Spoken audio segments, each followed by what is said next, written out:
So in part two of how to become a better photographer, we're going to be talking about something that every photographer should have with them at all times. So stick around.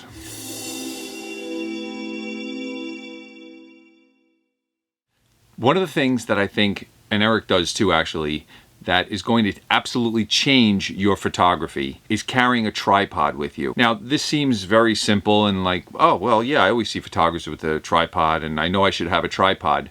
But how often do you use it? This is something that will absolutely transform your photography, and it did for me. As soon as I started using a tripod, a whole different world of photography opened up to me as far as creating motion and shooting at night. And it really upped my photography game quite a bit. So that's what I'm going to talk about today. I'm going to talk about tripods, and not any specific tripod. I'm going to talk about the one that Eric and I use. And it's interesting, last week, Feisel, the company that we both been using their tripods for a couple of years, reached out to us, and they asked us to become ambassadors for their tripods, which was really cool. So when a company reaches out to you and you already are using their gear, that's great. It's very easy to, recommend something that we've been using for so long. And we've actually done videos on our tripod, so I'll link to that one here so you can actually see an in-depth review of it. This is the tripod that Eric and I both use, and the reason we love this one, and it really doesn't matter what tripod you use, the whole idea is to just keep your camera still. That is the one thing that is going to be super important when you're trying to get better as a photographer and you're learning to shoot. For us, it was fireworks, night photography. You want to create motion by using ND filters during the day, waterfalls. I don't know if you look at our Instagram account, I posted a picture just yesterday or 2 days ago from the Magic Kingdom during Halloween, where the entire crowd is blurred out. And the only way you can do that is by using a tripod and an ND filter. We love this one in particular because it has a double neck on it. So if you look at this, it opens up once and then it opens up again. So, if you look at this, it's a very long neck on this tripod. But it really doesn't matter. What matters is keeping your camera still. And I know it's a pain in the neck to carry a tripod around and they're cumbersome, but if you're willing to make that effort, it will really change what you can do with your camera. I mean, I would say definitely at night, start practicing with a tripod. Take your tripod out. It doesn't matter where you are or what you're taking a picture of. I'm going to be dropping images in as we talk today, and some of these images are, they're kind of create motion and they're a little technical and, more advanced photography techniques, and others are just me standing there and letting the shutter stay open for a long time, and it just creates a beautiful image. This image right here I shot 2 or 3 days ago. I'm actually up in Boston right now, and we're right outside Boston, actually in Foxborough, camping with my family, and we went to a lighthouse. And this lighthouse, I grabbed my tripod out of the truck because I knew it was dark out and I wanted to take some pictures.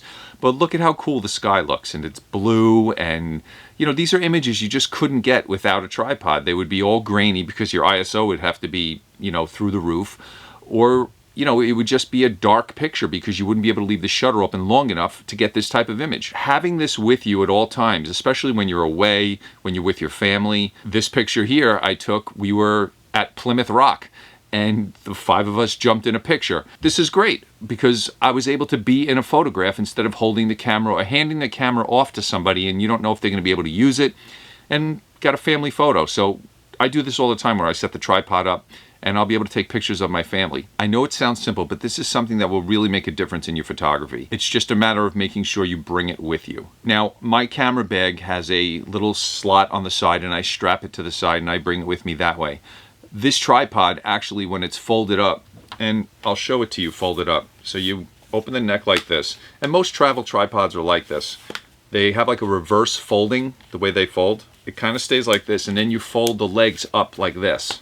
So this is how big it is completely folded up. And this will fit into a standard JanSport backpack, or, most backpacks, I guess. It's not a big tripod. It's not heavy. It's carbon fiber. So tripods like this, and there are a ton of them out there, are very easy to take with you. The old aluminum tripods that, were tremendous, that they were cumbersome, and that's what I started with. And I would never take it anywhere because it was too big to take. So now that they're getting so small and they're sturdy and they're light, it's very easy to bring these with you. This will definitely change your photography and make you a better photographer. Whether you're shooting at night, these city images I'm going to post are all shot off a tripod, every single one of them. If you go into a place that's very popular to photograph, you'll see rows of photographers lined up with their tripods out, and they're all getting, these really great shots, but they're using a tripod to stabilize their camera. In the Disney parks, Eric and I, for fireworks, it's a must. And you can't get these type of spectacular fireworks images without a stable camera. So for fireworks images, a tripod is a must. Waterfalls. We love taking images of waterfalls, and we happen to live in New York State, where there are a lot of really great waterfalls in the Finger Lakes region. So Eric and I have gone up there a few times just on photo trips. The images are great because you can actually get down in the water with the tripods, and that's another thing. The better the tripod is, the more abuse it's going to be able to take, and we do abuse our equipment. So this tripod has been in water on sandy beaches, it's been in salt water, I've hung it over gorges. I mean, I do whatever I need to do with it to get the shot, and it's a sturdy, piece of equipment. So when you're looking for a tripod, try to make sure you get one that doesn't feel flimsy when it's opened up and supporting a camera. And motion is another thing. When I'm shooting people and crowds and trying to blur out, just create motion in anything. I like to use the tripod for that, and there are many different applications for that. The limit is your creativity. You can just keep getting creative and trying to think of other ways to, when your camera's stable and the world is moving around it, you can create some pretty fantastic images. Here's the video of our tripod. We talked about all different tripods. These are the ones that Eric and I both own. This is the video of the review of the tripod that we're both using, the Feisel tripod. Here's the review of that. And don't forget to subscribe, and I'll see you in the next one.